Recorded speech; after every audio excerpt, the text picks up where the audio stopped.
Hey, welcome to TikTok with Laku. We have a very special guest today, one of our former students from Price College, Quiana Hart Downie, who is a digital portfolio manager who leads the implementation of innovative solutions at Deloitte. And in addition to that, she has a number of different other professional experiences, includes her work in strategy, cybersecurity, organizational digital transformation, investment banking. So she worked everywhere from Wall Street to Main Street. And the thing that sets Quiana apart from the fact that she was an extraordinarily great student is that she's very passionate about the employment challenges faced by our veterans and military spouses. So she founded an award-winning program at Deloitte called the Military Spouses Initiative, which we'll dive into later on in our webcast. And so with that, I'd like to welcome Quiana. Welcome to TikTok, Quiana.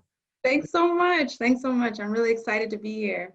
It's great to see you after, I can't believe it's 6 years. I know. The time has flown for sure. Yeah. Can give us your story, Quiana. What, how did you start, and how did, what brought you to where you are now? Sure. I'll try to keep it brief because, as you mentioned when you were introducing me, I've got a ton of different experiences throughout my career. So I went to Florida A&M University and received my undergrad there. I've always been sort of a couple of years ahead in schooling. I'm also an Air Force brat. My dad served 20 years in the Air Force, and so we moved a little bit as well. So I claim Texas, but I was born in Georgia. It's one of those tough things to ask a military kid, where are they from, Right. And then I went to Florida for school. That's where I met my husband.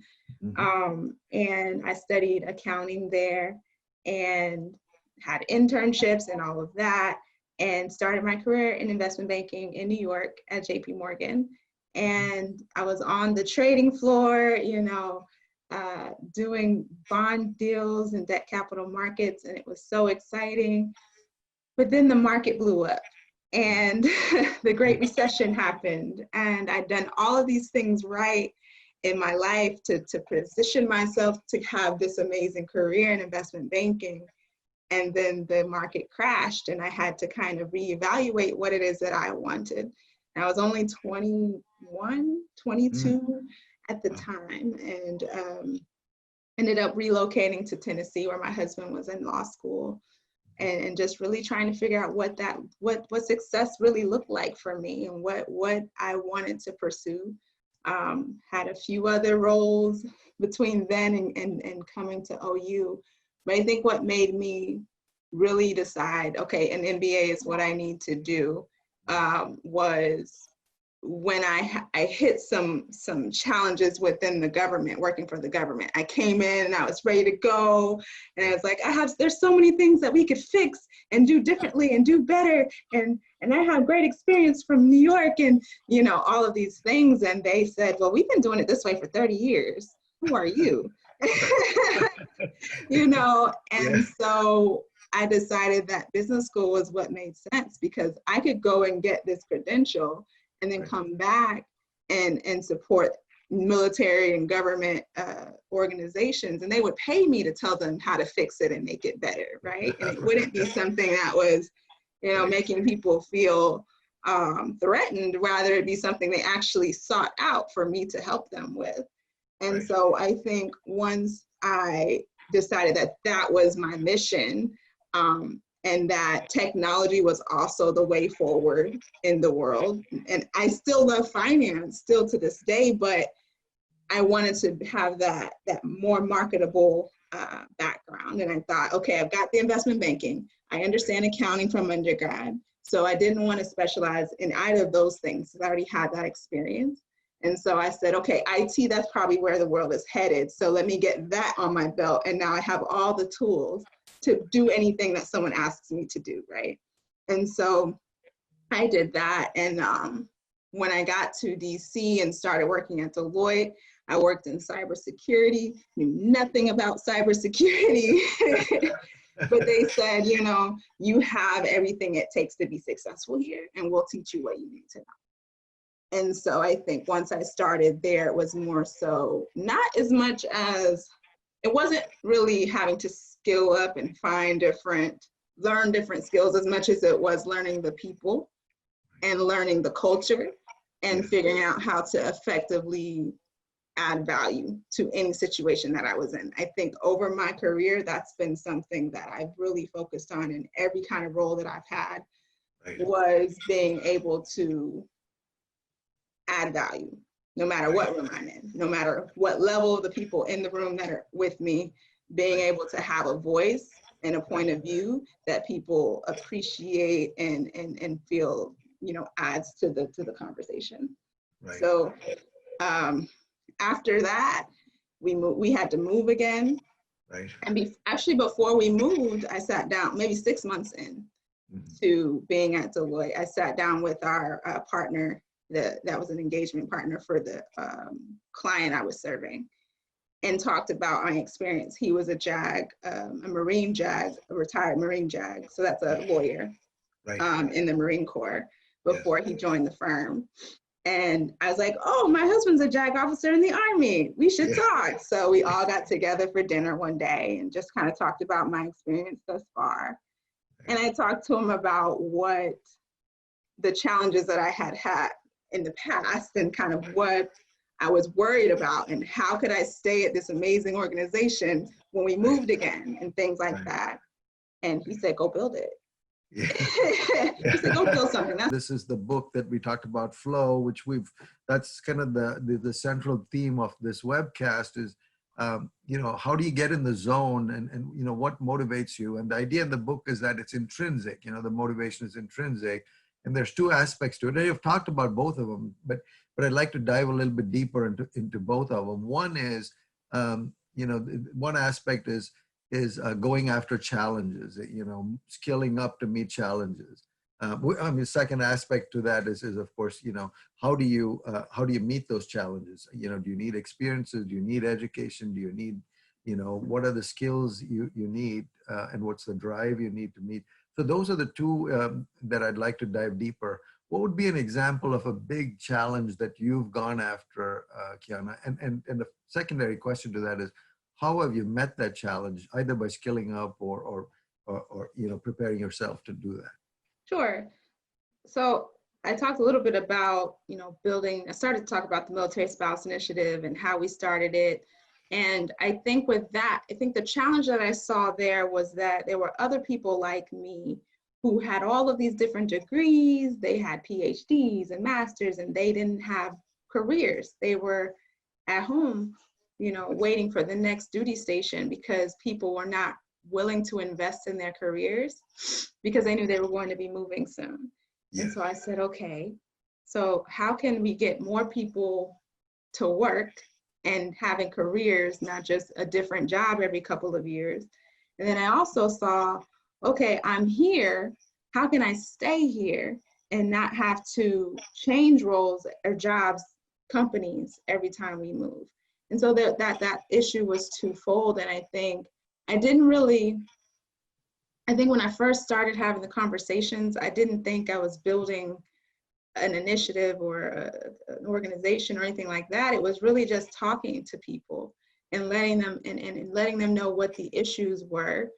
And I say all that to say, for this particular challenge, it wasn't about learning different skills that would help me be successful. It was about aligning myself with the right people who could help me be successful. So, and this is a multinational organization, and a lot of companies like this, you have to get the buy-in of leadership before you can do anything. And so you have to have those different conversations so that they understand this is the challenge and this is the proposal, this is the solution. So I'm also not one to bring you a bunch of problems and say, here are all these problems, fix them. Right. No, here are some challenges and here are some things I think we could do to make it better. How can you help me do that? That's kind of how I approached that. That's amazing. And I love the line that was here, that I decided to proactively build a solution so that I could have a career and not just a job. But it was more than just about you, Quiana, right? It was also all of the people in your situation, which are military spouses. And one of the statistics I read, which really shocked me, was military spouse underemployment, 90%, which just, I was shocked when I saw that. And so, so how did you go about doing this in terms of, I know you set up the network and was there immediate buy-in? Was there people that got involved? Were there supporters of this or? Yeah, so there were, I think most people thought it was the right thing to do because that was around the time frame where everyone was focused on veterans and getting them back to work. And so military spouses were just a group that people didn't really think about when they thought about a veteran. People who don't have a background or history in military lifestyles, they just imagine that the spouse just stays home and takes care of the kids and supports the service member, however that needs to happen. And they don't think about the career folks that also want to support their spouse in the same way, but also have their own careers too. And so I think it was more of a, what I call it, a road show of sorts that I had to do in the beginning. And that was really just getting out and talking to the partners and the directors at the firm and letting them know what the challenge was and what I was trying to do about it. I also aligned myself with another spouse that was on the other side of the country, and she had the same problem, except she was in the middle of it. She was in DC, and then her spouse got orders to California a few months in, and she had to immediately move and then had to figure out how to stay at the firm and continue to serve clients. And so she was trying to build something like a business case on that side. And I was over here on the East Coast doing something similar. So we combined our ideas. I think it's important to be open to sharing open to working with others and not all about it needs to have Quiana's name on it or it doesn't need to happen. Because when you get caught up in those politics and things, you end up not getting as much accomplished as you could have otherwise. And I think because we were really happy to work together and work together so well, we achieved so much more than we would have by ourselves. And so I think the biggest deal there was just making sure that I aligned myself with like-minded individuals, even folks that may not fully understand what we needed. Some folks said, oh, well, so transition assistance. So you need for when your spouse gets out the military, then you need to be, no, it's active duty. They're moving every couple of years. Right. Some people said, well, how are you different? Because I can't give you special treatment because you decided to marry someone in the military. What about someone who married someone in any other job, whether it's a doctor that has a good opportunity somewhere else or a police officer, any of those things? Yes. How are you different? Right. So those are some of the pushbacks that we got, but we really just had to explain that this is our country to someone that devoted their life to serving our country and to making sure that our people are safe. Yes. So you can't penalize their families because that person wants to do that. It's very different. These are military ordered moves. These are not, it's not a choice. I just want a better opportunity. This is, so you had to really just level set and, respond and overcome those challenges. So what gets you in the zone? When are you in the zone? When time stops and you're doing things that you're really, really, where the challenge meets the skill level that you have, or when do you feel like that? I think when I'm in a room where I know that my contribution is really making a difference. I always like to say, if I'm in the room, if I'm the smartest person in the room, I'm in the wrong room, right? So being in a space where I am able to share my opinion and folks are really like, oh, okay, that makes sense. And I'm driving the flow of the conversation and I am able to help somebody, whether it's helping solve a problem, helping them reach their goals, or helping them to just thrive as an individual. That makes me excited.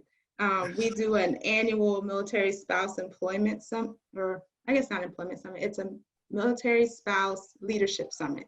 that we do at our training facility in Texas every year. And I think when I always facilitated, and I get to meet so many different folks at the firm that have benefited or contributed to the success of our initiative. We support about 200 military spouses across the firm now. And we bring leaders in as well so that we can talk about our new strategy. That kind of stuff gets me going, because I'm hearing all of these different stories and challenges that people have faced, and how what we have built has supported them in that. And then we're able to say, okay, how do we take this to the next step? How do we get this to the next level and really, do even more? So that kind of stuff really makes me excited and gets me energized. Outside of military spouse stuff, I'm very involved in inclusion work, diversity and inclusion work. So I attend conferences for that as well. So there's a National Association of Black Accountants, there's a National Society of Black Engineers, there's a women technologists, Grace Hopper conference that I attend as often as the firm will let me. They try to give different people a chance, but I really enjoy doing that as well, because I'm talking to students and I'm helping them figure out what, if my firm is where they need to be, or how to navigate a career like I have. And so it's kind of paying it forward and giving back in that way as well. Right. And have other firms noticed this, and are they picking up on it? Do you get a sense of that, Quiana, or? Yeah, that was always our goal, right? We didn't want to just do this for our firm, but we wanted to be that that place that folks could look to say, okay, this is what we should do. They did it well, so we should do it too. And so folks from my organization, from my firm, have been in the White House for various administrations talking through this with other companies to say, this is what we've done and this is what has worked. So we're kind of that best in class organization that's been doing it well. So that's why we've been recognized from Hiring Our Heroes and various other organizations as well as a company that's doing it right. So yeah, for sure. And I know your full-time job and you're involved in the Military Spouse Initiative. And so when we get to a Final Four, which it's a fun category, you don't have to think. I'm even hesitant to ask this question, but I ask this of every guest, so I have to ask you. So outside of all of these things, Quiana, what do you like to do for fun? What's a fun thing that you like to do when you have the time? And I don't know how you have any time, but assuming you have some free time, what do you like to do for fun? Well, in non-COVID times, I really love music. My dad was a musician, is a musician when I was younger and is still. And so I love seeing live music. That's kind of my favorite thing. Any particular kind of music, or what kind of music did your dad play? Or? He played like old school R&B, Marvin Gaye and wow, that kind of stuff. And I love that. Anytime I can hear a saxophone or a trumpet or a keyboard, I get really excited there. So, and then I sing as well. So my husband likes to call me in and have me sing the anthem for, different military balls and things that he's leading. Our second Final Four question. So, what, is there a book, is a favorite book of yours that you're either reading or have read, or something that's stuck in your mind, Quiana? But the 4-Hour Work Week is one that I've been reading and trying to just kind of understand how to take your time back. Right. And I think it's really relevant right now, especially because folks that didn't have to work from home before are seeing that working from home it's not as easy as you would hope. Yeah, you don't have to commute to work every day, but now your whole calendar is full from 8 a.m. to 7 p.m. if you allow it to be. So it's really important to set boundaries and to really decide, no, I'm not needed on this call. Somebody else can do this, and really empowering others to be you, so that you can kind of multiply, duplicate yourself. And if you don't train people to be able to do that, you're too afraid that you'll be replaced, then you will work your life away. So is there a favorite TV show or movie or streaming, channel or anything that you like? favorite movie is Lean on Me, but that's a really old movie. But Oh, that's a wonderful movie. I remember it. that's my favorite movie. And like, And a final question here with, what's your food or drink? oh, food. I love food. I think my favorite food or meal is seafood. So like for Christmas, we do a seafood fest instead of doing the Thanksgiving stuff all over again. So we do crab and lobster and shrimp and all of that. And, this has been so much fun, Quiana. And I wish we could continue talking, and I wish we could, do this in person. But given the times we're in, I'm so thankful for the opportunity to talk with you after so many years. This is so. I know. I feel bad. I haven't been back to campus in so long.